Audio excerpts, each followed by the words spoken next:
E hoje nós vamos, pela graça de Deus, terminar o primeiro capítulo. 4 semanas um capítulo tá bom, né? E de uma maneira resumida, né, para resumir assim as primeiras 3 preleções anteriores, nós temos visto que não somente o livro de Apocalipse, mas toda a revelação, toda a palavra de Deus, ela tem um propósito: revelar a pessoa de Jesus Cristo. Né?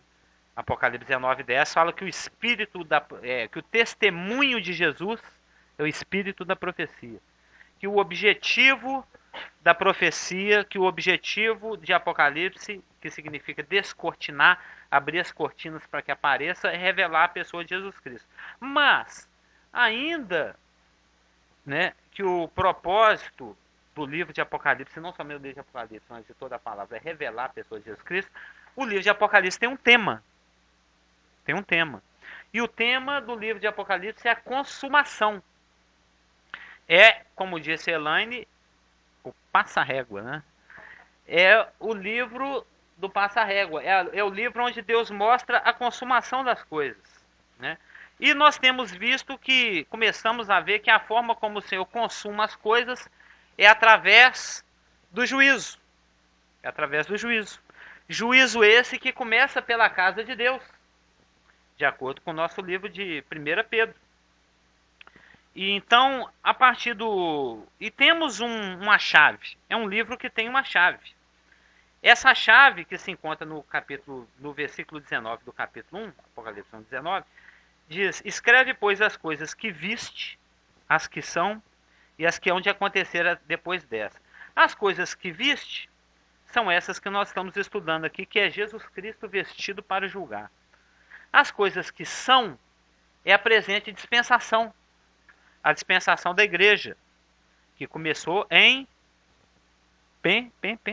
Pentecostes, ó, menino ali atento, e vai até o arrebatamento. Um período aí de aproximadamente 2000 anos. E em 1 Pedro 4:17 diz que porque é a ocasião de começar o juízo pela casa de Deus é chegada. Então nós vemos que através do livro de Apocalipse o Senhor vai consumar, vai dar fim ao mal. Um mal que a gente vê assolar a igreja, a vida das pessoas, a vida dos crentes, a nação de Israel, o mundo. E chega no livro de Judas, ainda a gente não sabe o que vai acontecer, mas o mal vai durar para sempre? Não, o livro de Apocalipse mostra o Senhor executando o juízo, consumando, né, passando a régua nas coisas através do juízo, na história terrena da igreja, nos capítulos 2 e 3. Acabando com o mal na nação de Israel e o mal presente nas nações, em Apocalipse de 5-16. Ele executando o juízo e dando fim ao sistema satânico e terreno e equivocado de adoração, que é idolátrico, né? Nos capítulos 17 e 18, muito conhecidos. Deus dando fim, consumando o mal, que vai perdurar por 42 meses durante o governo da besta, também conhecido por anticristo, né? O príncipe que há de vir, e vários outros títulos que ele tem. Ou seja, dos auxiliares de Satanás, a besta, o falso profeta e os seus exércitos, lá em Apocalipse 19. Deus executando o juízo, né? Consumando o mal, que vai estar presente no milênio, mas vai estar escondido, ele vai estar oculto, ele não vai poder se manifestar. Só vai se manifestar no finalzinho do milênio. Isso nós vamos ver daqui a uns 10 meses e meio. Lá em Apocalipse 20. E, até que enfim, né, como disse a Helene semana passada, a execução do juízo contra Satanás.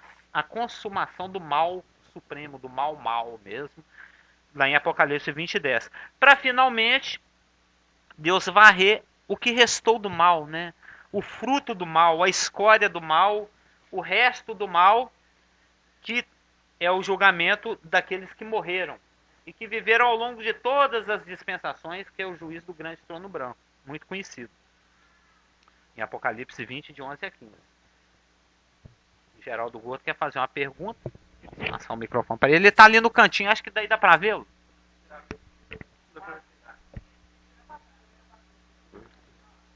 A pergunta é, você falou aí que vai ser ressuscitado no dia, é postos em pé no grande trono branco, né? Mas é todas as pessoas, as perdidas, desde Adão, não, desde Caim, não, ele nasceu de novo, é. Então, desde Caim até o último que vai ser lá. Então, então é a ressurreição dos perdidos, vai haver só uma ressurreição, e vai ser nesse dia no grande trono branco? Os nascidos de novo são várias etapas. Tanto é que quando nós estivermos estudando as ressurreições, cujo texto áureo, né, o texto máximo da ressurreição, se encontra em 1 Coríntios 15, nós vamos ver que lá tem uma palavra grega chamada tagma. Né? O programa de ressurreições ele se faz através de blocos.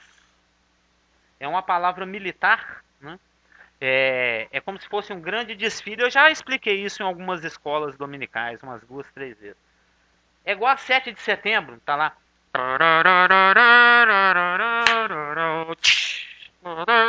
Vai os blocos passando, aí passa os marinheiros, aí passa a turma todo de branco, aí passa a turma da aeronáutica todo de azul, aí passa a turma do exército tudo de verdinho, verde olivo, aí vem a turma da polícia militar todo de marronzinho, né? Vai passando por blocos, por tagmas, né? E o programa de ressurreição, quando nós estivermos estudando especificamente isso, nós vamos ver que segue essa mesma forma. Né?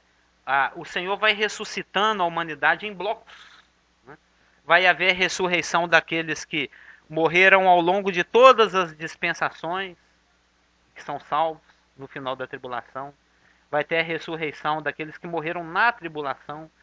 Antes disso, né, antes da tribulação, eu esqueci. Aliás, o primeiro, que é o grande, que vai lá na frente, né? Aquele que vai girando a baliza, que vai até meio de costas se chamar na turma, é Jesus Cristo. É o maestro. É o primeiro que ressuscitou, como muito gosta de dizer o pastor Geraldo, né? Ek necron. Né? É o primeiro de entre os necros, né, os mortos. É o primeiro, a primícia. Depois, no finalzinho dessa dispensação, que são as coisas que é a igreja, antes da tribulação, os da igreja, nós. Aquele assunto que a gente tocou nele, de 1 Tessalonicenses 4. Eu até falei segundo, mas é 1 Tessalonicenses. Aí, no final da tribulação, os santos do Velho Testamento, os santos da tribulação, e lá no final do milênio, o último bloco, o bloco dos infelizes, né? O bloco dos tristes, né? É o bloco dos perdidos, os que vão ser lançados do lado que acham um pouco enxofre. É a turma dos. Mas, isso ainda, ó, pra você ver, tem o juízo da igreja. É, tem o juízo da igreja. Tem o juízo da igreja professa, da cristandade professa, o juízo de Israel, o juízo das nações ímpias, o juízo do sistema satânico de adoração, o juízo da besta falso profeta dos seus seis, o juízo dos rebeldes do milênio, o juízo de Satanás. Aí vem esse último juízo, que é o juízo dos perdidos diante do trono branco. E nós vimos na semana passada que Deus escolheu uma pessoa para executar esse juízo. Não é Buda, não é Maomé, não é Gandhi, é Jesus Cristo. Né? Nós vimos aqui 10 passagens que mostram que Jesus Cristo foi aquele que Deus escolheu. Lembra? Nós lemos as 10 passagens que Deus escolheu, que todo o julgamento foi entregue nas mãos desse varão. Eu gosto muito da passagem, inclusive, de Atos 17:31, que Deus escolheu um varão. E através desse varão, Deus vai executar todos esses juízos. Então, para dar início a esses juízos, que se inicia pela igreja, né, que professa o nome de Jesus Cristo, ou seja, pelos cristãos, Jesus se apresenta vestido como juiz. Nós vamos ver que pela linguagem simbaleótica, Simbalê, lembra? Até o Natan lembra. Simba, sim, S-Y-M, jogar, e balê, jogar, e sim com. Ele joga com, ele juntamente com aquilo que ele quer que nós entendamos, ele lança uma figura, uma metáfora, uma analogia, uma comparação, para que a gente possa entender o que ele está querendo dizer. Então vamos ler o nosso texto, bastante simbólico, né? Bastante metafórico, que descreve Jesus Cristo na condição de juiz, pronto para iniciar os julgamentos de Apocalipse 2, 3, 4, 5, 6, 7, 8, 9, 10, 11, 12, 13, 14, 15, 16, 17, 18, 19 e 20. Né? E que se encontra em Apocalipse 1, versos 12 a 18. Todo mundo está aí? Apocalipse 1, versos 12 a 18. Esse aqui, as coisas que viste. Porque quando Deus fala aqui, quando Jesus Cristo fala para João no verso 19, ele já viu, né? De 12 a 18. Então é a primeira parte de Apocalipse. É a menor das três partes, né? A menor das três partes. São apenas 6 versículos, né? 1, 2, 3, 4, 5, 6, 7 versículos. Depois temos as coisas que são, capítulo 2 e 3. A idade da igreja, a dispensação da igreja. Desde Pentecostes, Éfeso, até o arrebatamento, Laodiceia, e depois as coisas que hão de ser depois dessas. E Apocalipse 1, de 12 a 18, diz o seguinte: voltei-me para ver quem falava comigo. Isso João, que estava preso. Preso porque era crente. Porque naquela época era proibido ser crente. Voltei-me para ver... Era crime. Era crime. Voltei-me para ver quem falava comigo e, voltado, vi 7 candeeiros de ouro. E, no meio dos candeeiros, um que se assemelhava, que parecia o Filho do Homem. Com vestes talares, vestes compridas, e cingido na altura do peito, por sobre o coração, né? Com uma cinta de ouro. Que a gente está aprendendo lá na escola dominical, que a gente usa uma cinta sobre os rins, nos lombos. Nós vamos ver a diferença. Qual que é a diferença de ter uma cinta no rim e de ter uma cinta no peito? Né? A sua cabeça e cabelos eram brancos como a alva lã, como neve. Os olhos, como chama de fogo. Os pés, semelhantes ao bronze polido como que refinado numa fornalha. A voz, como a voz de muitas águas. Tinha na mão direita 7 estrelas. Da sua boca saía-lhe uma afiada rompaia, uma afiada espada comprida de 1 metro, de 2 gumes. O seu rosto brilhava como o sol na sua força. Quando vi, caí a seus pés, como morto. Porém, ele pôs sobre mim a mão direita, dizendo: não temas, eu sou o primeiro e eu sou o último, aquele que vive. Estive morto, mas não era um fantasma, não. Tomé que o diga. Tomé colocou o dedo lá nas feridas e viu que ele tinha um corpo físico. Mas eis que estou vivo pelos séculos dos séculos e tenho as chaves da morte e do inferno.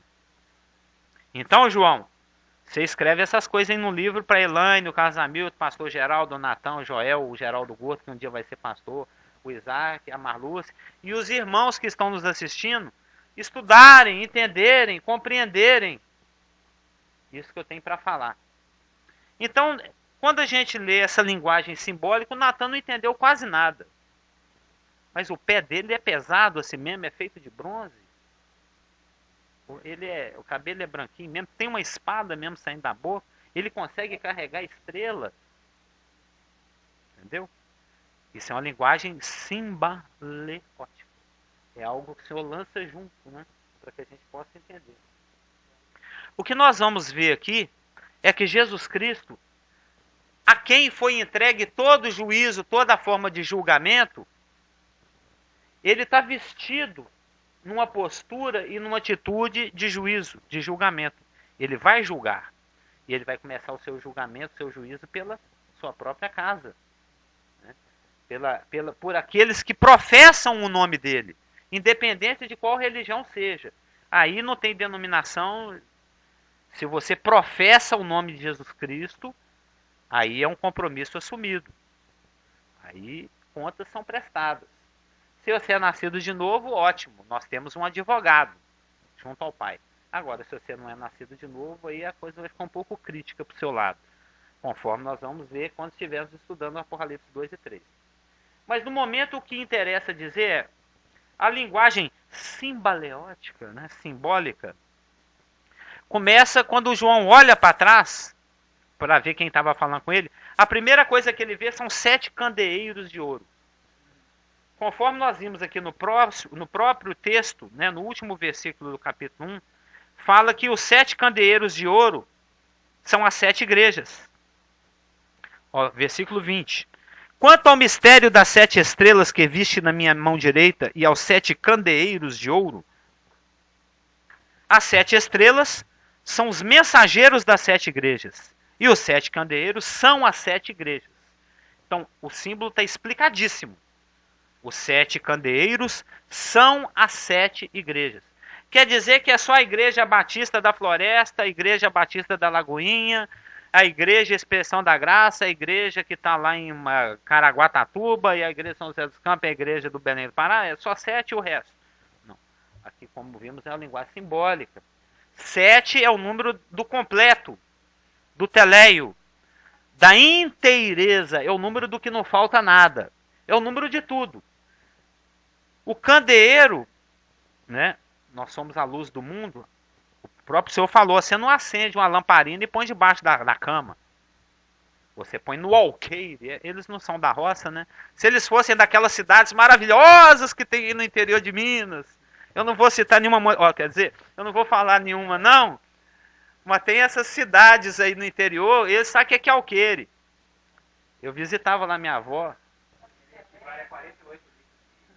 Entendeu? Não, mas não é esse alqueire. O alqueire que eu tô falando é aquele lugar um pouquinho. Era um negocinho assim que pregava na parede, colocava mais do alto, onde você acendia, punha o querosene, acendia a lamparina e colocava lá em cima. Depois você ficava saindo aquela fumaça preta que empretava a parede toda. Também tem. Tem um outro alqueire que é tipo um balaio também, tipo um samburá, tem vários alqueires. Que é mas esse alqueire que eu estou falando é tipo um repositório, é um lugar de apoio, onde você pega a lamparina, acende, vai lá e vai lá no fogão de lenha, inclina ela um pouquinho, acende, vai lá e põe lá na parte mais alta. Então nós somos os candeeiros, né? Não só como indivíduos, mas como corpo local, mas como a grande igreja do Senhor Jesus Cristo, em todos os lugares, em todos os tempos, 7, né? Nós somos aqueles através dos quais ele ilumina o mundo. Nós somos aqueles através dos quais ele tenta salgar o mundo. Nós somos aqueles através dos quais, se nós permitirmos e deixarmos e dissermos assim, eis-nos aqui, né? Ele usa para salvar, para evangelizar, para discipular, para ensinar, para levar as boas novas. Ele veio aqui, escolheu um grupo, e esse grupo tem se multiplicado ao longo desses 20 séculos, né? Cuja história está contada aqui no capítulo 2, de Éfeso, Esmirna, Pérgamo, Tiatira, Sardes, Filadélfia e Laodiceia.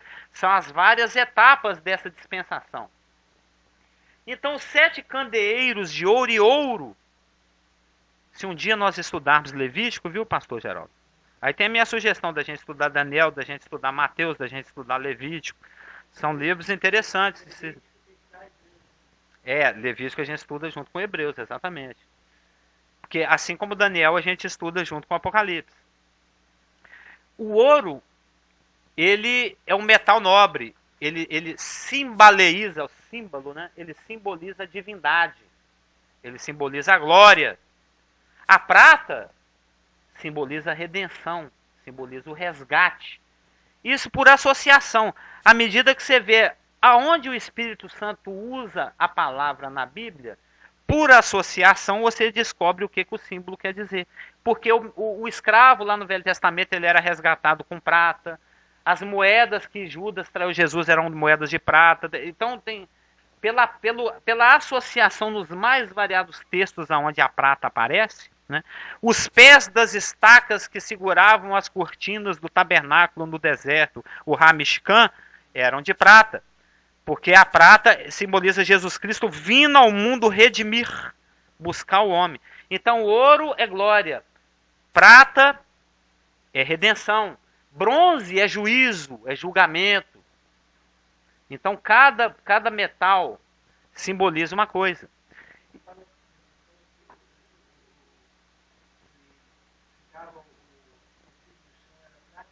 A base daquelas estacas feitas de era uma estaca de acácia, que é madeira, que simboliza a humanidade, Cristo em sua humanidade, revestida de ouro, que é a glória que ele deixou para assumir a humanidade, com a base e o pé de prata, porque ele veio cumprir o ofício da redenção, cujas cortinas que mostram a separação que não existe mais estavam penduradas por gancho de bronze, que é o juízo. Mas aí nós estamos entrando em Levítico, né, que é outro assunto, né, que é maravilhosíssimo. Mas os 7 castiçais de ouro simbolizam a igreja, que participam da glória de Deus.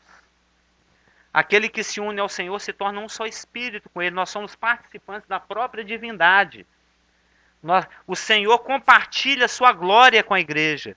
Então os 7 candeeiros de ouro os 7 candeeiros são feitos de ouro. E eles levam a luz de Deus ao mundo. E são 7 porque simbolizam a igreja, toda a igreja, em todos os lugares, em todos os tempos, de Pentecostes até o arrebatamento. Então, quando João olha para trás, ele vê, puxa, Jesus vai começar, aquele que está vestido como juiz, vai iniciar o seu juízo pelos candeeiros. Lembra? 1 Pedro 4,17. É hora de começar o juízo, e Deus começa pela sua própria casa. E se ele começa pela sua própria casa, ai dos outros, ai do resto. Né? E nós lemos também que no meio, não é na beirada, não é no cantinho, não é fora, igual está em Laodiceia, do lado de fora. É no meio, andando no meio dos 7 candeeiros, um semelhante ao Filho do Homem. Uma expressão muito conhecida. Jesus era o título, você vê como Deus é amor, né? Como Deus amou o mundo de tal maneira que ele enviou seu Filho Jesus Cristo para morrer no nosso lugar e se identificar conosco.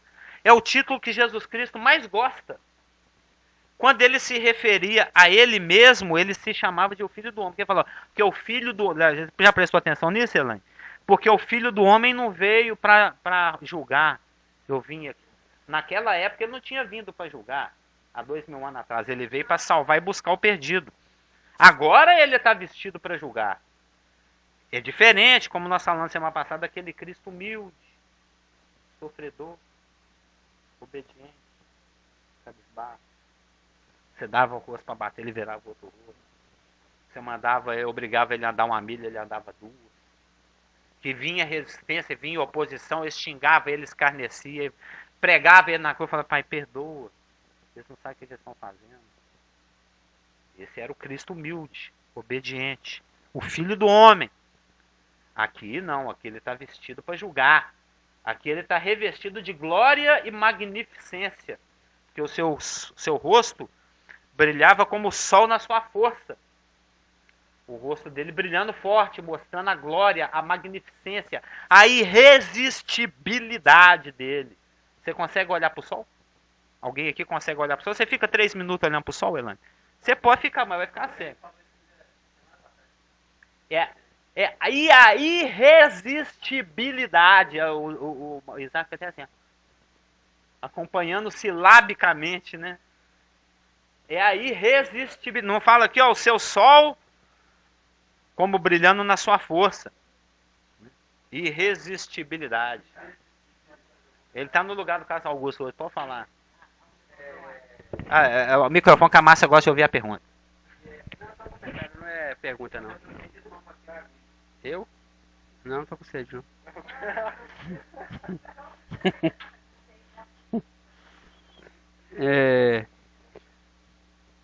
Mas essa questão de olhar para o sol, né? O pecador, né? Aquele que não foi lavado pelo sangue, ele não jamais vai conseguir olhar para Deus face a face, né? Assim, olho no olho, né? E só um comentário do que você falou sobre o sol aí.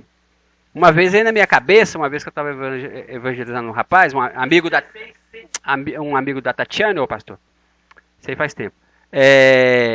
Aí veio na minha cabeça, Deus me deu isso aí, sobre olhar para o sol. Que o pecador, né, ele jamais vai conseguir olhar para Deus, né, por causa da santidade dele e do pecado dele, não vai conseguir olhar. Mas com o óculos escuro que simboliza o sangue de Cristo, né, você consegue olhar para o sol. Um óculos bem escuro. Não, não, é uma aplicação, é um comentário, uma aplicação. Mas com o sol bem escuro, você consegue olhar para o sol. Aliás, com óculos bem escuro, né? Aliás, desculpa, perdão. Com o óculos bem escuro você consegue. E esse óculos meio que tipifica o sangue de Cristo. Entendeu? Tá entendendo? Você usou o sol, né, para ilustrar a questão da santidade de Deus, né? A pessoa não vai conseguir. Mas um óculos bem escuro que também poderia tipificar o sangue de Cristo que nos lavou, e isso por causa disso nós vamos poder olhar, por isso nós vamos poder olhar olho no olho com Deus, né? Por causa desse sangue. Aí o óculos, em relação ao sol, é a mesma coisa, né? É bom usar uma radiografia. Quando você vai olhar, como é que chama aquele negócio? Cuidado com eclipse. Então Jesus Cristo, ele está no meio das 7 candeeiros. No meio indica senhorio. Ele está monitorando. Ele está no controle. Ele está sabendo tudo que está acontecendo. Ó, Éfeso, sua chaminha está apagando. Vamos avivar essa chama aí. Ó, Laodiceia. Opa. Esmirna. Tiatira. Ele está supervisionando. O estar no meio indica o senhorio de Cristo. Indica que ele tem direito de executar esse juízo sobre a igreja. Primeiro que ele comprou a igreja com seu próprio sangue. Então é dele. Claro. A área, eu gostei da área. Sem contar que ele tem as 7 estrelas na sua mão direita. Nós vamos ver aqui mais na frente, aqui no verso 16. Tinha na mão direita as 7 estrelas. A gente sabe através de João, que quando a gente lê João, e é maravilhoso ler João, João 10, 28 e 29 ensina que, o pastor fala isso muitas vezes, se Satanás quiser te tocar, você está dentro da mão de Jesus Cristo. Ao redor da mão de Jesus Cristo tem a mão do Pai. Então você tem que abrir os dedos do Pai. Aí você chega na mão de Jesus, aí se você tiver mais força do que o Rei dos Seis e o Senhor dos Senhores, aquele que tem toda a autoridade dos céus e da terra, aí você abre os dedos dele na marra, aí chega em você. É João 10, 28 e 29. Né? Os seus escolhidos ele traz dentro da sua mão. É uma proteção divina. Já os líderes, os mensageiros, aqueles aos quais ele dá a sua voz, através dos quais ele pastoreia, através dos quais ele ensina, através dos quais ele dirige o grande grupo, né, que é a igreja, ele traz na mão direita. Nós vamos ver que, de acordo com Êxodo 15, 6 e 12, com Salmo 16, 11, 17, 7, 26, 21, 8, 44, 3, 45, 4 e mais umas outras 30 ou 40 passagens aqui, a direita significa autoridade, poder, proteção, honra. Viu lá no chat, tem pergunta? Pode perguntar. Pode perguntar, viu, Clésio? Aí se ele perguntar, você traz por escrito para nós. A direita simboliza, né? Quer dizer poder, proteção, honra, dignidade e aceitação. Honra, dignidade e aceitação. Entendeu? Eu mesmo falando comigo. Olhei para trás de mim e ouvi uma voz. Então, né? Ou seja, os seus, de acordo com João 10, 28 e 29, ele tem na proteção da sua mão. Mas aquele através dos quais ele dirige, né, os seus mensageiros, ele tem na mão direita. Então o pastor Geraldo é alguém honrado, alguém aceito, alguém mais protegido ainda, alguém dotado de poder e de autoridade. Fala as 7 igrejas. Todo aquele que é dotado de autoridade dentro da igreja. A palavra aqui que é traduzir por estrela, é mensageiro. Por isso que estrela, anjo, mensageiro é tudo uma coisa só. Normalmente os anjos são os porta-vozes. Deus quer falar uma coisa com a Maria, ele manda o Gabriel. Ele quer falar alguma coisa com Daniel, ele manda o Gabriel. Ele quer falar alguma coisa lá com o Manoá, pai do Sansão, e a mãe do Sansão, ele vai pessoalmente, é o anjo do Senhor. Ele quer falar alguma coisa com a Agar tá lá, e agora? Pra onde eu vou? Tô com esse neném no colo, tô sem rumo. Vai o anjo do Senhor lá e orienta. Quando ele tem uma mensagem, o mensageiro, ele manda sua mensagem através da estrela, do anjo, do enviado, do pastor. Todo domingo o pastor, o Espírito Santo, ele mesmo falou, puxa vida, parece até que a gente combinou o versículo, né? O Senhor, usando o temor que existe no coração dele, o esmero, a vontade, a dedicação, a afeição pelas ovelhas, né? E a gente sabe através das cartas pastorais que é um ofício duro. Quando chegar lá no BIMAR, lá no Tribunal de Crise, você vai falar, e aí, olha lá o que aconteceu na vida do Geraldo Gordo. Por que você não fez nada? Por que você não casou o rapaz? Eu pus ele na sua mão pra você tomar conta, uai. Entendeu? Ele vai ter que responder. Pastor tem que prestar conta. Então o pastor Geraldo abre o oi dele. Antes de receber uma pessoa na igreja, ó, presta atenção. Estuda a vida da pessoa, vê o que ele anda fazendo. Fala, deixa eu ver se dá para você ser o pastor. Eu não vou assinar essa promissória assim de qualquer jeito, não. Tem pastor que pede até uma carta de indicação. Mas, por quê? Porque eles têm uma... Ele não está na mão de Deus, ele está na mão direita de Deus. As 7 estrelas, seus mensageiros, seus porta-vozes, seus pastores, seus líderes, seus anjos, né, dotados de autoridade, de poder, de proteção, de honra, de dignidade, de aceitação, está na mão direita.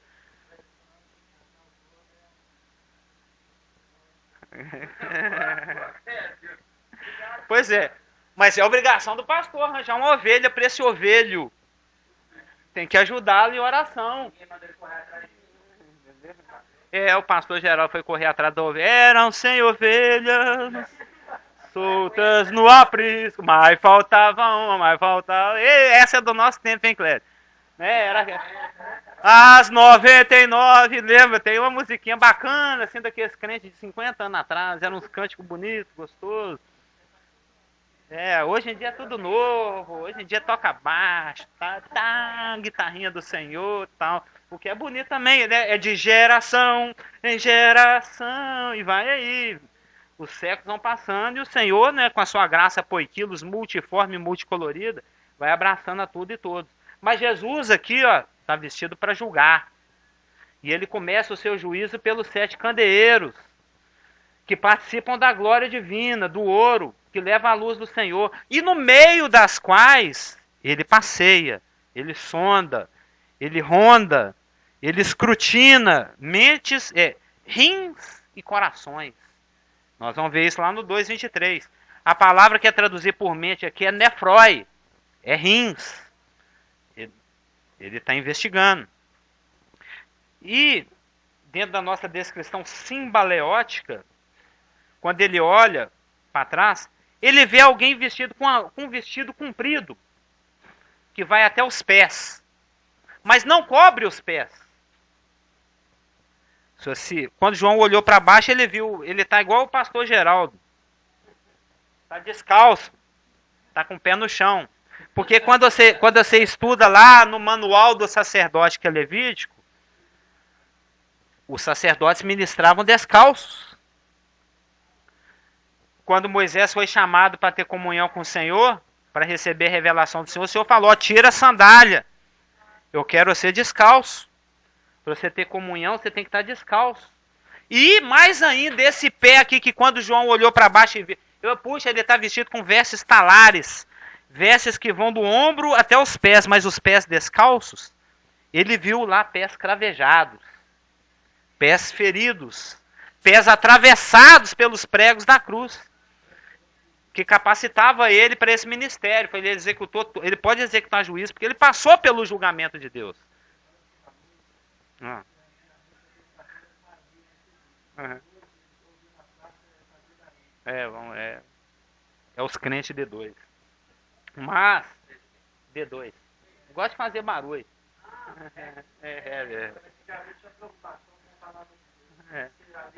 Mas ainda bem que ainda tem assim uma meia dúzia de cântico nosso que são versículo, né? É bom demais. Bons tempos lá na comunidade 0, não era nenhum. Essa aqui é a 2, né?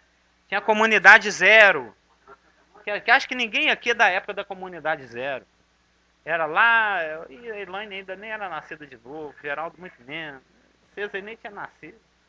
Isso é lá em 1982, 3, 4, né? Era proto comunidade. Não, na época que era a igreja presbiteriana Hamashiach Ben Davi. O Clésio gostava desse nome. Igreja presbiteriana Hamashiach Ben Davi. Aí o Telmo lá cismou de chamar de comunidade evangélica da graça, teve uma votação e foi escolhido esse nome. É coisa antiga. Bem antiga. 79, 80, 81. Até que virou lá para meados de 84, virou a comunidade 1, que depois dissolveu, sei lá o que aconteceu, que está ressuscitando agora a 2, né? Com o nome de Expressão da Graça, que é um nome maravilhoso. Então, você vê como é que eu tô velho, meio seco.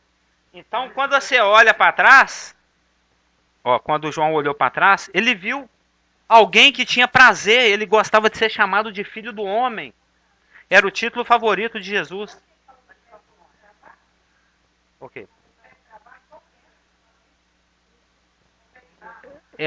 Não, nós estamos aqui no versículo 13. O João, quando olha para trás, ele vê os candeeiros que simbolizam toda a igreja, toda a época, em todo lugar. No meio dela, um semelhante ao Filho do Homem, que é Cristo se identificando com o homem e a sua humanidade, vestido com vestes que iam do ombro até os pés. Vestes talares. Com vestes talares. Descalço, porque o sacerdote ministrava descalço. E cingido. Não, aí você tem que comparar com outras passagens. Eu estou só enriquecendo o texto. Não é exatamente aí não. Não é nesse texto. Aí você tem que comparar, citei, você tem que ir lá em Levítico, você vai em outras passagens, você chega... Não, a estátua é outra história, aquilo ali já é o pé de barro. Daniel 2 lá. Não. Então, é que Elaine está confundindo o Apocalipse 1 com Daniel 2. O pé da estátua é outro pé. É outro pé. Esse pé aí simboliza essa tribulação que está chegando aí. Que a pedra cortada sem auxílio de... Aí Jesus Cristo é a pedra, né? Que vai vir bater no pé da estátua. E dá fim ao tempo dos gentios. Que nós vamos ver isso mais para frente também. Lá em Apocalipse 11, se não me engano, nós vamos ver esse termo. O Gordo vai fazer uma pergunta aqui. Tá até um pouco longe. É porque a pergunta...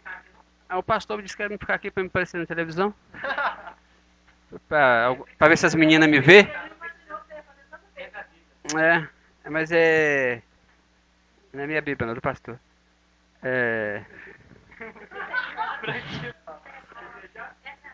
Não, pode ficar aí da sua esposa aí e tal. A mulher tem que ficar perto do seu esposo.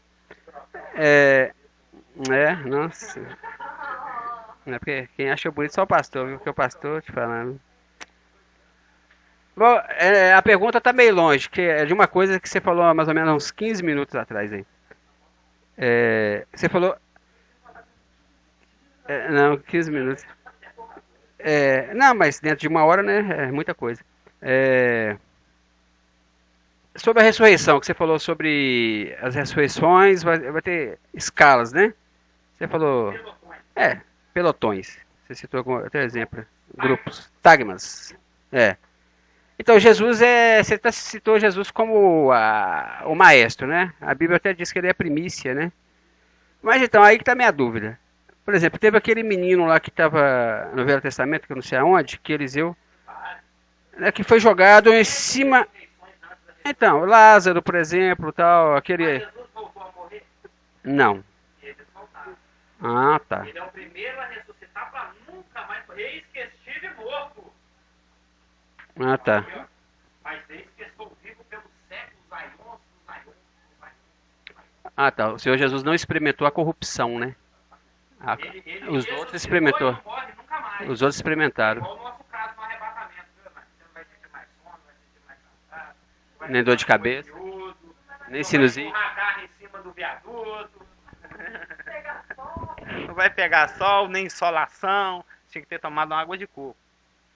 Então, João, o prisioneiro no Senhor, ele olha para trás e vê alguém vestido com vestes talares, vestes sacerdotais, o sacerdote julgando. Ele nos constituiu reino e sacerdotes. Ele é rei, ele é sacerdote. Ele é o executivo, legislativo e judiciário. Tem uma passagem de Isaías que fala isso. Agora eu não me lembro onde, se é 26, talvez o Clécio sabe.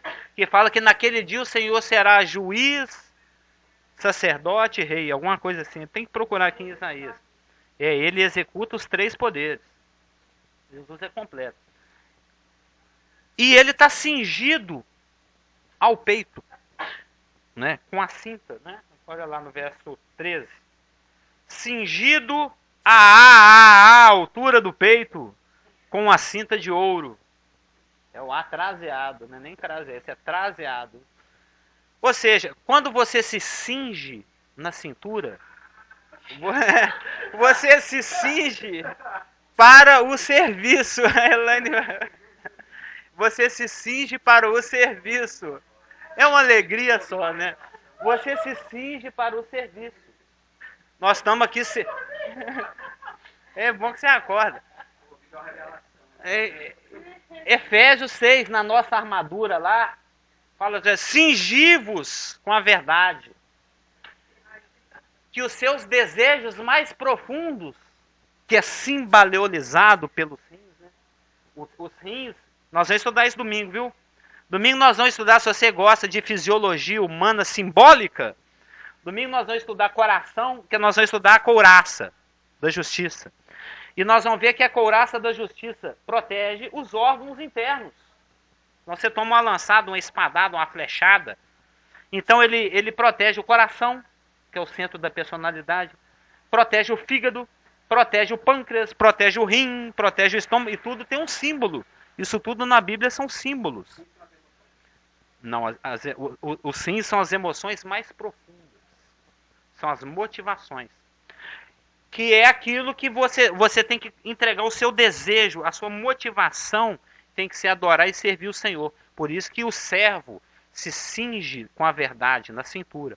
Já o juiz, ele se cinge no peito. Porque toda a sua personalidade, tudo aquilo que ele é, né, o coração, assim como o homem pensa no seu coração, assim ele é. Diz Provérbios em algum versículo lá. Então, tudo aquilo que Jesus Cristo é, né, na sua magnificência, na sua santidade, os cabelos brancos, na sua autoridade, a espada que sai da boca, na sua magnificência, que é o sol brilhando na sua força, na sua irresistibilidade judicial, que é simbolizada pelos pés de bronze incandescente e polido, está em função desse julgamento. Que bom, a Raquel está na área. Você está ouvindo seu pai gritar de entusiasmo aí, né? O Geraldo Gosto, que você deve lembrar dele, ele está mandando um oi também. Tem muito... exatamente. Que bom. Ela está ensinando o que? Apocalipse? Cálculo. Gosta de um cálculo. Porque cálculo mesmo, 1 mais 1 igual a 2. Progressão geométrica. Ela gosta de fazer várias coisas ao mesmo tempo. Então aqui nós estamos vendo Jesus Cristo vestido para julgar. E por que de tanta linguagem simbólica? O cabelo branco, né? A gente vê aqui no verso 14. A sua cabeça e cabelos eram brancos como a alva lã, como neve, e os olhos como chama de fogo. O que quer dizer isso? O que quer dizer isso, Natan? O que quer dizer isso? Branco a gente sabe, branco é óbvio, né? Como diz o Clésio, obviously, né? O branco fala por si só. O branco significa pureza, significa santidade. Ainda que os vossos pecados sejam vermelhos como a escarlata, ou negros como o carmesim, eu os tornarei mais alvos que a pura lã. A gente já cantou essa música em alguma época da nossa vida, não já? Alvo mais que a neve. Ou seja, cantou outro dia na igreja, claro. Ou seja, o branco, que aparece 17 vezes aqui em Apocalipse, o juízo do grande trono branco, lá de Apocalipse 20. Ou seja, todo mundo com aquele monte de lama, de lixo na mão para prestar conta diante do justo juiz, que é Jesus Cristo, está diante de um trono branco, radiante de pureza, de santidade, de perfeição, e eles lá sem advogado. Então, se você não é nascido de novo, dá um jeito, abre o olho, contrata um advogado aí, o preço é zero, é de graça, é só receber.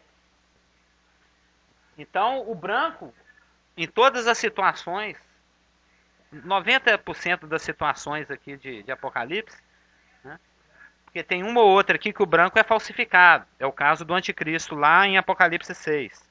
Né? Aliás, o cavaleiro de Apocalipse 6 ali, ó, tudo dele é falsificado. Nós vamos ver, é o anticristo paraguai. Até a espada dele é falsa. Eu estava conversando isso com o Cliff outro dia, porque a Macária é a espada curta, é a espada de 45 centímetros. É a espada do combate corpo a corpo. É a espada que a gente vai usar e usa aqui no dia a dia, né? Na nossa peregrinação, faz parte da nossa armadura. Já a espada que sai da boca de Jesus Cristo, que indica a sua autoridade executiva, né? O seu juízo em ação baseado naquilo que ele mesmo falou, que é a palavra de Deus, que o tipifica e o simboliza também. Ela é que fala aqui no versículo 16b, é a rompaia, é a espada comprida de 1 metro. Então você tem a Macária de 45 centímetros, que a gente usa no dia a dia no combate corpo a corpo, na luta cotidiana, contra os demônios, contra os principados, as potestades, os cosmocrátoras, contra o diabo, é o nosso assunto. Você já ouviu essa palavra, não já? Cosmocrátora, pneumática tesponêrias, arcas, exousias, diabolos, metodeias, tou diabolo, né? Aquela turma que a gente luta contra ela todo dia, a gente usa uma espadinha curta, ágil. Palavra de Deus praticada, né? Já assistiu o Zorro? Pois é o nosso corpo a corpo do dia a dia. Já a espada do juízo, a espada do julgamento, ela é longa, ela te alcança. Não nós, que nós já somos nascidos de novo. Mas aquele que não tem Jesus, aquele que está nos seus pecados, aquele que está recebendo juízo. E a espada do anticristo é falsificada. Nós vamos ver, o branco dele é falsificado. Eu estou falando aqui que nas 17 vezes que Apocalipse aparece a palavra branco, é pureza, é santidade, é retidão, é justiça, é vitória e é eternidade. Não necessariamente. Uma ou outra passagem é um branco fake, né? É um branco falsificado. Porque é aquele branco cinza, né? Aquele branco encardido. É o branco que não usaram o Vanish, né? A Lulu usa Vanish e é ótimo. Porque até a espada do anticristo, nós vamos ver lá, quando a gente chegar daqui uns 2 meses, quando a gente chegar, ou 3, quando a gente chegar em Apocalipse 5, nós vamos ver que é uma megalemacária. Ou seja, ele estica uma macária para fingir que é uma rompaia. Ele falsifica uma espada grande. Mas isso aí é como diz o Clésio, são outros milênios, né? Isso é para daqui mais para frente.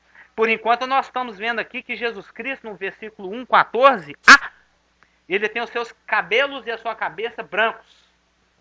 Né? O caráter do juiz está expresso pela brancura do seu cabelo, da sua cabeça. A sua retidão, a sua justiça, a sua vitória, a sua eternidade, a sua santidade.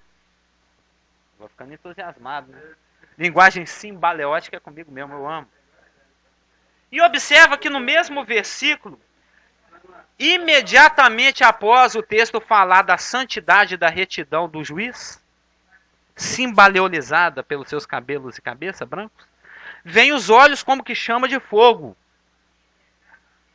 Tem até um personagem aí, não tem nessas brincadeiras de brigar nos videogames aí, que ele solta fogo pelo olho. Não tem? Outro dia eu até vi no Facebook, quando a luz dos olhos meus e a luz dos olhos teus se encontram, e a menina queimou o olho. No X-Men, o rapaz quando tira o óculos, sai aquele... É mais ou menos isso aqui. Só que fogo, em 89%, 88,89% da palavra, fogo tem um significado pesado, que é o caso aqui. Tem um significado. Muitas vezes significa também a pureza e a retidão de Deus. Mas, na maioria das vezes, significa juízo, julgamento, juízo de escrutínio, porque os olhos, quando você olha em 2 Crônicas 16:9, em Salmos, você abre para nós, Elaine, por favor, para você acordar um pouquinho aí, em Provérbios 15:3, porque tem textos, por exemplo, como 2 Crônicas 16:9, Salmos 11:4, Salmos 17:2, Salmos 33:18, agora daqui para frente é só Salmo, 34:15, 66:7, Salmo 116:15, Salmo 139:16, Provérbios 5:21, Provérbios 15:3 que a Elaine vai ler, Provérbios 22:12 e Abacuque 1:13, que mostra, a Bíblia tem muito a dizer dos olhos do Senhor. O olho na Bíblia é símbolo de discernimento, de percepção. Olhos na Bíblia é símbolo de compreensão, de penetração, né? Se eu estou de costas, eu não vejo nada. Eu não estou te vendo não, viu, Marluce? Agora, se eu virar para ela e lançar meus olhos sobre ela, eu a vejo. Né? Entendeu? Ou seja, os olhos é um símbolo muito óbvio, né? Ele simboliza você perceber as coisas. Tanto é que você fala assim, abre o olho, irmão. Acorda, percebe. Você não está vendo o que eu estou falando com você? Ou seja, fica atento, fica esperto, abre a sua percepção, veja o que você está fazendo, né? Então, dentre esses muitos versículos, eu pedi a Elaine para ler esse 15:3, que é um dos meus favoritos, que diz o seguinte, Elaine: os olhos do Senhor estão em todo lugar, contemplando os maus e os bons. Desses 1, 2, 3, 20 versículos que eu citei aqui, é o que resume tudo. Os olhos do Senhor estão sobre toda a terra, contemplando os bons, ou seja, olhos simbolizam a percepção. E a percepção do Senhor é uma percepção onisciente, onipresente. Ou seja, os olhos do Senhor estão em alguns cantinhos da terra, não é o que você leu aí? Os olhos do Senhor estão sobre toda a terra. Ele contempla tudo e todos, o tempo todo, em todas as épocas, em todos os lugares. Então, é com esse olho aí que o Senhor julga. Não passa uma agulha. Não passa um cisquinho de bombril que caiu na greta do taco no meio do chão. Não escapa nada. Você não vai fazer um comentário, não? Os olhos refletem a alma, né? Que é o cartão postal da alma. Então observa que juntos aqui no texto estão a brancura, a santidade e a retidão do Senhor, e os olhos oniscientes e onipresentes, escrutinadores e perceptivos do Senhor. E como chama de fogo! Então observa que o julgamento do Senhor se baseia na sua santidade, no seu padrão absoluto de retidão, e a sua onisciência e onipresença, e total e completa percepção estão em função desse olhar, que por sua vez estão em função desse juízo. Então é um julgamento do qual nada escapa. É intenso, queima como fogo, é penetrante como os olhos, é absoluto como a onisciência e se baseia na pureza e na santidade do Senhor. Ou seja, é como eu escrevi aqui, a base do juízo é a santidade. Você lê para nós Hebreus 4,13? A base do juízo é a santidade. Ou seja, aquele que é santo, que é justo, que é reto, a tudo escrutina, com olhos aos quais nada escapa, e que executa juízo tal qual o fogo, ou seja, de forma intensa, de forma ao qual nada escapa. Ou seja, os olhos como chama de fogo indicam que seus atributos de onisciência e onipresença estão em função do seu exame julgador.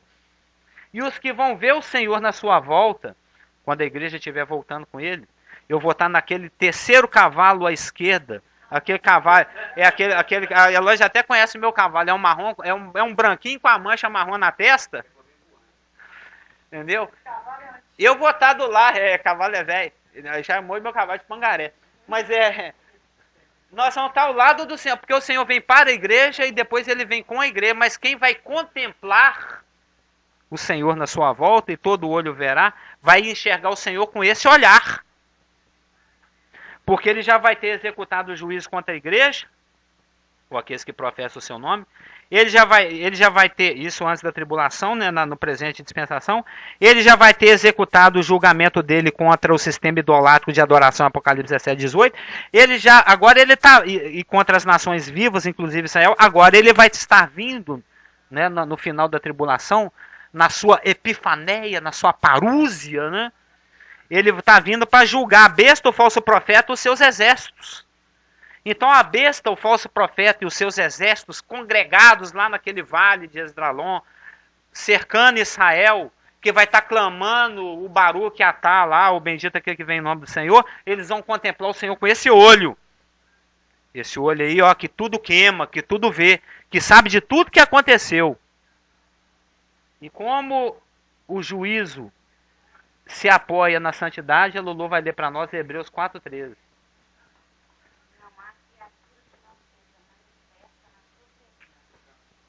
Desculpa.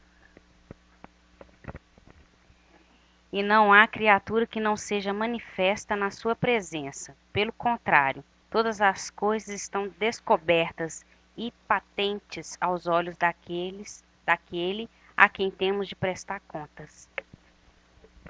Tem jeito de escapar? Não tem pra onde correr, não. Tem pra onde correr, sim. Pro lado dele. Por isso que hoje é o dia aceitável. Por isso que eu sei que não tem Jesus, ó. Foge desse olho que queima. Porque é um padrão de santidade que ninguém nunca vai alcançar. Eu estava lendo outro dia uma parábola, aquela parábola do Senhor que perdoa lá uma dívida pesada do rapaz lá de Mateus. E depois ele encontra um conservo dele e cobra uma mixaria do outro. Aí o senhor dele fica muito enfurecido com isso e chama ele para prestar conta. Poxa, mas eu não te perdoei, não sei quantos mil talentos aí. Você nem para perdoar os trocados lá do outro. Mas o que eu gostei no comentário dessa pessoa que eu vi, acho que essa passagem está em Mateus. É que Deus, ele não quer que a gente pague uma dívida que é impagável. Mateus, a parábola do credor incompassivo. Mateus 18, de 23 a 35. Eu gostei, eu até anotei aqui na minha Bíblia o comentário que essa pessoa fez. Ó. Mateus 18, 23 a 35. Não estamos no mundo para pagar uma dívida impagável, mas a graça de Deus nos resgata e nos liberta. Né? E o senhor daquele servo, compadecendo-se, mandou-o embora e perdoou-lhe a dívida. Eram 10 mil talentos, eram muitos milhões de dólares transformados no dinheiro de hoje. E ele não perdoou lá uma mixariazinha lá, meia dúzia de centavos. O que aí já é uma outra aplicação, né? Por quê? Porque Tiago, quando você lê Tiago, quando você conjuga Tiago com Romanos 5 e 6, você vê que a dívida é impagável. Quando você lê em Tiago 2, 10, fala o seguinte: pois qualquer que guarda toda a lei, são 613 mandamentos. Se você guardar 612, mas errar um, pisar na bola em um, né? Tiago 2, 10. Pois qualquer que guarda toda a lei, mas tropeça em um só ponto, se torna culpado de todos. Então você vai lá na lei, tem um mandamento lá que fala o seguinte, ó: se você tiver linha vermelha, você guarda no estojinho de linha vermelha. Tem esse mandamento. Se você tiver linhas azuis, você guarda na gavetinha de linha azul. Se você distrair assim, tô com pressa, tem que pegar o carro ali, buscar meu menino na porta da escola, aí ela está lá costurando uma meia vermelha. Aí ela pega o carretel de linha vermelha, está com pressa, ela não vê, ela até de propósito, me fala, vou abrir a gaveta da linha vermelha, tá lá embaixo, eu vou pôr aqui mesmo. E põe na gavetinha de linha azul. Ela é assassina, ela é adúltera, ela levantou falso testemunha, ela quebrou todos. Então quem que cumpre um padrão desse? Ninguém. Se você está tentando cumprir a lei, você está... desculpa falar, mas você é burro. Jesus veio aqui, como é o pastor está dizendo? Mateus 5,17. Jesus não veio aqui revogar a lei, ele veio aqui e cumpriu ela toda. Ele não tropeçou em nenhum pontinho. Ele pôs a linha vermelha na gavetinha vermelha, a linha azul na gavetinha azul. Por isso que ele pode nos oferecer gratuitamente a quitação dessa dívida. Entendeu? Um comentário. Eu comentei com o pastor Geraldo outro dia sobre as leis, né? Porque se você for observar igual tá Tiago 2,10, né? O todo, né? O todo da lei tá, como se diz? Discriminando uma pessoa? Fala assim? Está prescrevendo a pessoa ou discriminando a pessoa? Descrevendo a pessoa, né? Tá. O todo. Então, o todo da lei está descrevendo uma pessoa perfeita, santa e boa. Entendeu? Na qual não somos nós, né? Aí é onde a gente vê que a gente é pecador. Por isso que o próprio Deus, né, na sua santidade, bondade e perfeição, veio na pessoa de Jesus para cumprir essa lei, né? Porque todas as leis, ela descreve uma pessoa perfeita, santa e boa. Que ele próprio ele próprio. É o padrão dele. Que nunca vai ser alcançado por homem algum, exceto já foi alcançado pelo Filho do Homem. Por isso que ele teve que vir, né, se vestir de carne, se fazer homem, para cumprir por nós, né, o que nós não, né? Muito bem. Então, e para fechar, o último símbolo de sim, junto e balé com, a última coisa que eu vou jogar junto com aqui, né, o último símbolo, para depois fechar tudo numa frase só, que a Elaine vai até gostar, são os pés brilhantes como o mais fino latão aquecido e reluzente e polido. O Senhor glorificado está descalço, assim como os sacerdotes que ministravam no templo. Ele é o sacerdote segundo a ordem de Melquisedeque, ordem esta da qual nós participamos. Latão. Bronze, latão, é a mesma coisa. Aqui o bronze não existe, você não encontra bronze na natureza. Você junta ligas, você junta o estanho com cobre, eleva lá milhares de graus, aí derrete o cobre, o estanho derrete fácil. Né? O estanho é aquele pezinho que tem na rodinha lá para balancear. Não, é porque no grego é a liga fundida, né, de estanho e cobre. Não, tem traduções que traduz bronze, tem tradução que traduz latão. Mas de qualquer maneira, é um metal muito rígido, é um metal muito resistente, é um metal que se você pegar um pedaço dele e bater na cabeça, dá um galo, entendeu? É duro, é um metal que suporta altíssimas temperaturas e é um metal que para derreter você gasta muito fogo com ele. Duro, rígido, rigidíssimo. E quanto mais você esquenta, mais você esquenta, mais você esquenta, mais você esquenta, mais você esquenta, mais você esquenta, mais você esquenta, mais ele brilha, mais ele brilha, mais ele brilha, mais ele brilha, mais ele... Vocês já foram em Alto Fornos? Esses lugares que faz ligas? Ah, eu ia trabalhar num lugar desse, eu cheguei. Há uns 20 anos atrás. É porque eu mexo com... É porque aquele metal descendo.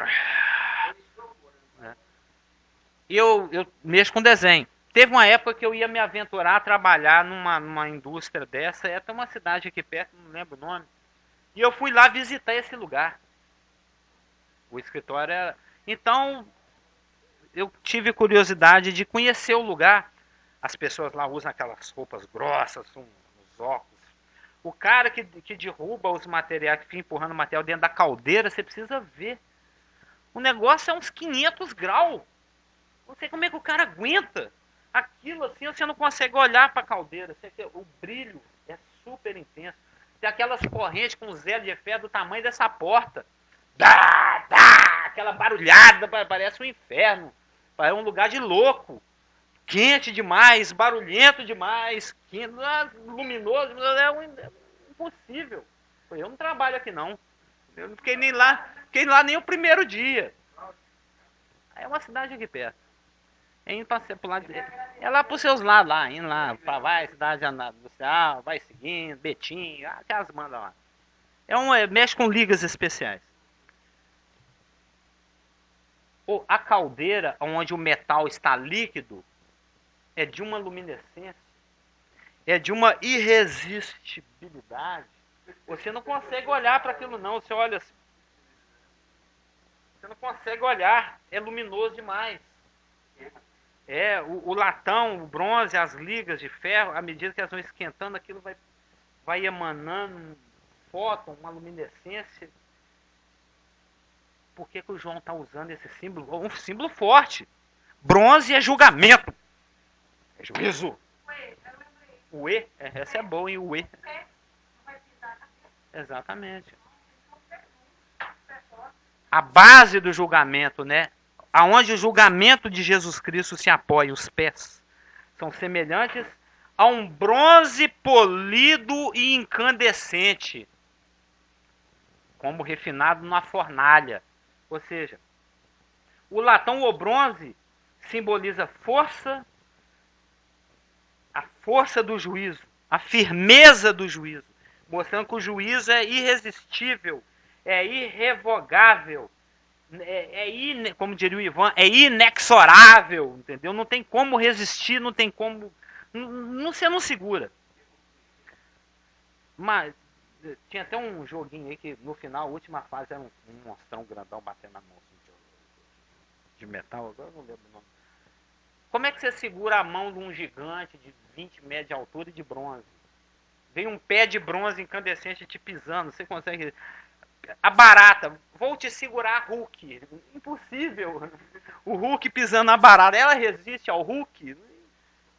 O João está usando essa simbologia. Aliás, o Senhor Jesus Cristo está ditando para o João isso, as coisas que ele está vendo, com esse símbolo tão forte para mostrar a firmeza, a dureza, a irresistibilidade desse juízo, desse julgamento. Está vendo como o símbolo é forte?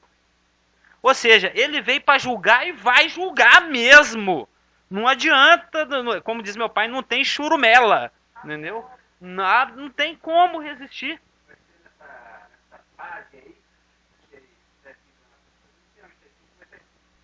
A Márcia gosta de ouvir a pergunta.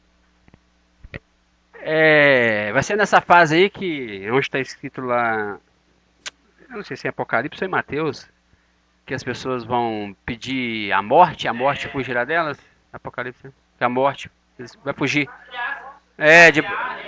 Eles vão entrar debaixo das rochas, pedir a morte fugirá deles. O João citando Isaías. Cai sobre nós, montes. Eu não quero olhar o rosto desse juiz. Nos livra daquele que vem aí para julgar. Me mata, cai em cima de mim, rochedo. Eu não quero encontrar com esse juiz, não. E a sua voz, para fechar, como voz de muitas águas. Aqui em Apocalipse, a voz do Senhor vai ser comparada com trombeta, já foi comparada antes, com trovão, com de multidão, com de muitas águas. E o que quer dizer isso? Que é uma voz forte, que é uma voz poderosa, que é uma voz cheia de autoridade, que é uma voz que não tem como você não ouvir. Fica do lado de um judeu tocando chofar, não tem como você não ouvir aquilo, só se você for absolutamente surdo. Que é aquela chifre de cordeiro, que trem toca alto que ecoa na planície inteira. Não tem como não ouvir. Resumindo, o que o Senhor quis dizer em Apocalipse 1, de 12 a 18. Jesus Cristo é o juiz. Todo o julgamento foi entregue a ele. E ele vai julgar, usando todas as figuras agora. Ele vai julgar baseado no seu senhorio, que lhe foi entregue pelo Pai.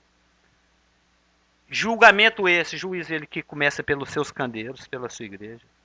Juízo esse que é baseado na sua santidade, os cabelos brancos, que é baseado na sua mais completa e onisciente percepção a qual nada escapa, que é baseado na sua irresistibilidade e firmeza, que é simbolizada pelo latão reluzente.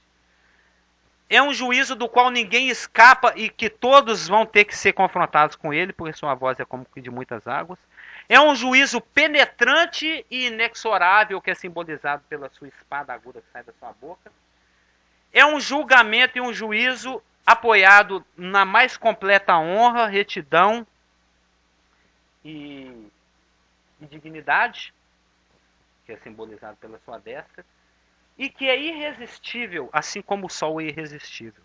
Então Jesus Cristo é o juiz, ele vem para julgar, ele vai julgar, custe o que custar, e não vai ter quem resista. Porque ele é santo, porque ele é irresistível, porque ele é firme, porque ele é digno e porque ele é magnificente. Porque o seu rosto brilha como o sol na sua cor. E, para fechar, agora é para fechar, é um juízo irrevogável. Porque depois que julgar, acabou, não tem recurso mais, viu? Não cabe recurso. Porque aqui no Brasil é assim, você julga, aí você recorre, aí o juiz fala uma coisa, mas aquilo não vale tanto, porque tem um outro tribunal acima dele. Aí o juiz, aí vem outro juiz e bate o martelo, então tá decidido isso, mas também ainda não tá valendo, porque aí o cara recorre de novo. Aí ele leva para outra instância, e demora tanto que nem é julgar, nem acontece, nem prescreve. Mas esse aqui é irrevogável, porque é simbolizado pela chave de Davi. E chave significa autoridade que se dá e não se toma. A chave simboliza irrevogabilidade. Falou, tá falado. E a chave é de Davi, porque Deus fez um pacto com Davi que é irrevogável. É famoso Samuel 7 lá, maravilhoso. Quem já estudou os pactos, né, como o Clésio teve esse privilégio, nós estudamos lá junto com o Valdemar Leal Lucas, estudamos todos os pactos, mosaico, noaico, mas principalmente o davídico. O pacto de Davi é o pacto da irrevogabilidade, que é o pacto que se baseia na fidelidade de Deus. Um Deus que não mente, que não volta atrás. E esse julgamento, que é santo, que é irresistível, que é magnificente, que é firme, como o cabelo branco, como a espada, como o latão, como é irrevogável. Assim como Deus não revoga o que ele falou com Davi, ele não revoga o que ele fala com qualquer um de nós, porque as suas promessas são irrevogáveis, ele não é Deus para que minta, e ele é inexorável, ele não volta atrás. Então, essas são as coisas que João viu. Um juiz pronto para julgar. Pronto para julgar. Vestido para julgar. Vesta lá e cinta no peito. E na semana que vem nós vamos iniciar o seu julgamento. Pela sua própria casa. Que é Apocalipse 2 e 3. Amém? Podemos orar? Pai amado, Pai querido, nós te bendizemos pela maravilha que é a tua palavra, que é clara e límpida, basta que a gente gaste um tempinho com ela, que a gente percebe quão é preciso aquilo que o Senhor tem para nos dizer. E nós te glorificamos porque o juiz que o Senhor é não está contra nós, mas está a nosso favor. Não está para nos condenar, mas para nos defender, porque é a tua palavra que fala que, filhinhos, não pequeis. Todavia, se alguém pecar, nós temos um advogado junto ao Pai. Então, obrigado por ser o nosso advogado de defesa, não de acusação. E que as pessoas que nos ouvem, que ainda não te conhecem como um advogado de defesa, Pai, tenham a esperteza, tenham a sabedoria, tenham a sensatez de correr para o seu lado e não ir contra alguém que és tu, contra o qual não se pode lutar e contra o qual não se pode resistir. Por isso tudo que nós aprendemos aqui hoje. E é em nome de Jesus que nós rogamos por esses e agradecemos pelos que já estão conosco. Em nome de Jesus Cristo, rogamos e agradecemos. Amém. Então, boa noite, muito obrigado por você que nos assistiu. Na quinta que vem nós vamos dar início às coisas que são. Nós vimos as coisas que o João viu, de Apocalipse 1. Vamos entrar na segunda parte de Apocalipse, que são as coisas que são, que é a dispensação da igreja. Que nós vamos ver de maneira mais breve, de uma maneira assim mais sintética, porque nós estudamos recentemente. A Eugênia.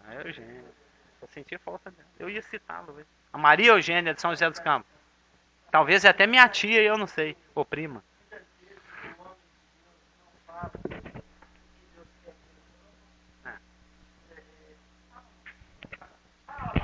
A pergunta da Eugênia.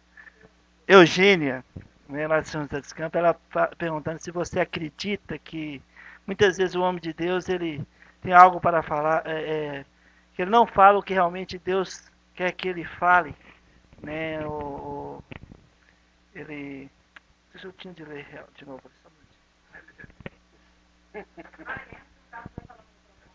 Ou seja, é uma irmã nossa que assiste o estudo lá de São Paulo.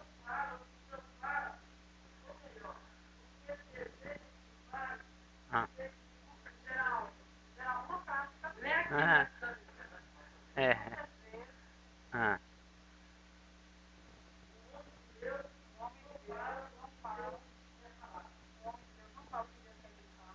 Tá. Pois é, a Maria Eugênia está perguntando o seguinte: se muitas vezes nós não damos uma mensagem completa, é isso que eu estou dizendo. Deus fala para a gente falar A, B, C, D e a gente para no B, no C, eu só falo A. Eu acredito que isso faz parte do livre-arbítrio do homem e muitas vezes, eu acho que até em 99% das vezes, não deveria ser assim. Se Deus manda você falar, você tem que falar tudo que Deus manda falar. A gente não precisa ter respeito humano nesse sentido. É lógico, o servo do Senhor, ele tem que ser manso, pronto para ensinar, pronto para repreender e etc.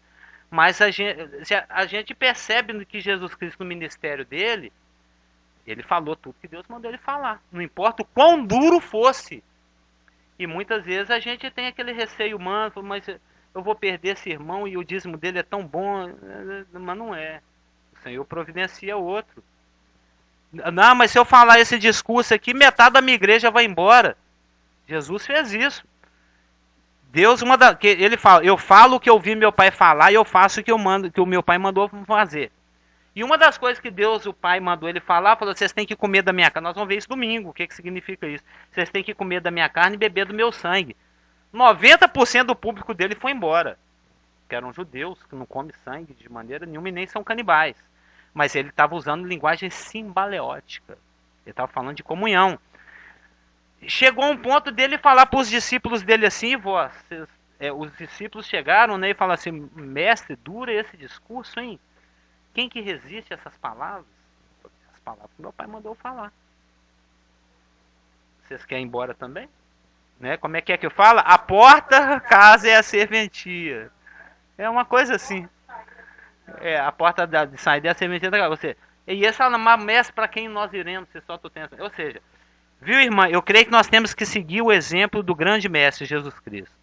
Falar tudo que Deus mandou falar. E se tem alguém falando menos do que Deus mandou, infelizmente está pecando por omissão. Né? Amém. Obrigado pela boa noite. Oi? Exatamente. Não devemos omitir a verdade conforme humano. Falar quer seja oportuno, quer não, como Paulo falou para Timóteo. E Paulo pagou preço alto por isso. Por falar tudo que tinha que ser falado. Amém?